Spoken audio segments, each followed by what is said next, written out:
Bonjour et bienvenue dans ce débriefing du 15 juin 2024, une très belle étape qui a d'ailleurs très bien commencé sous un beau soleil au départ de Ballina.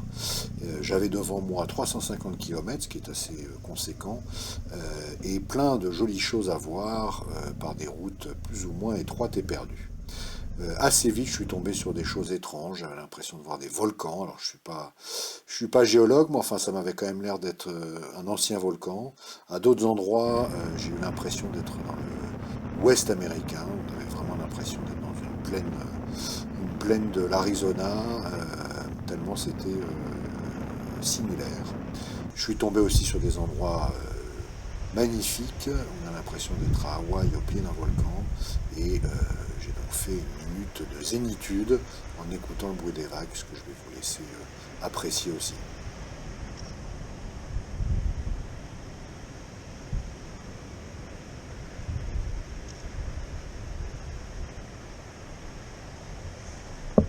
Toutes les bonnes choses ont une fin, et donc j'ai ensuite poursuivi pour aller voir la plage au bout du monde, en fait au bout de l'île d'Achille comme ils disent ici, qui est une plage qui se mérite un peu, avec une route en bord de falaise, bien montante et régulièrement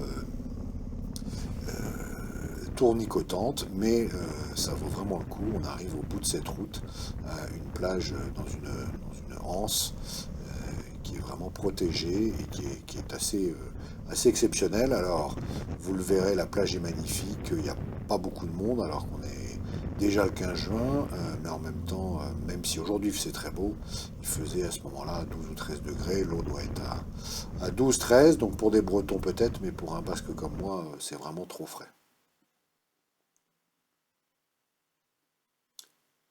Et puis, l'avantage de ces routes qui sont à flanc de colline, enfin, à flanc de coteaux, enfin de falaises, c'est qu'on a du coup des vues absolument extraordinaires. Donc là, je ne sais plus très bien où c'était, mais ça a été comme ça pratiquement toute la journée. J'ai été obligé de me forcer à sélectionner les images que je vous montrais parce que vraiment, il y en avait partout. Ça, c'est l'endroit où j'ai fait ma pause déjeuner face à un magnifique golf. Euh, voilà, et puis j'ai repris la route. Il y a partout des falaises en bord de plage ou des plages en bord de falaise et des vues, je vous dis, absolument magnifiques, puisqu'on est souvent un peu en hauteur.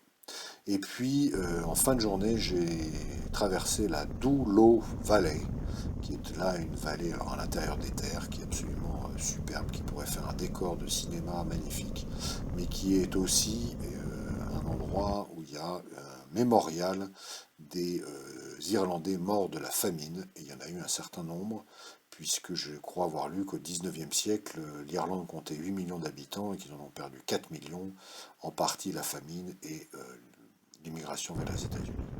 Et puis en fin de journée, toujours sur des petites routes perdues, au détour d'un virage, vous tombez sur des lacs comme ça, avec des lumières extraordinaires, étant donné les nuages. Et donc, j'ai pas arrêté de m'émerveiller toute la journée, et d'ailleurs, j'ai souvent pris beaucoup de photos.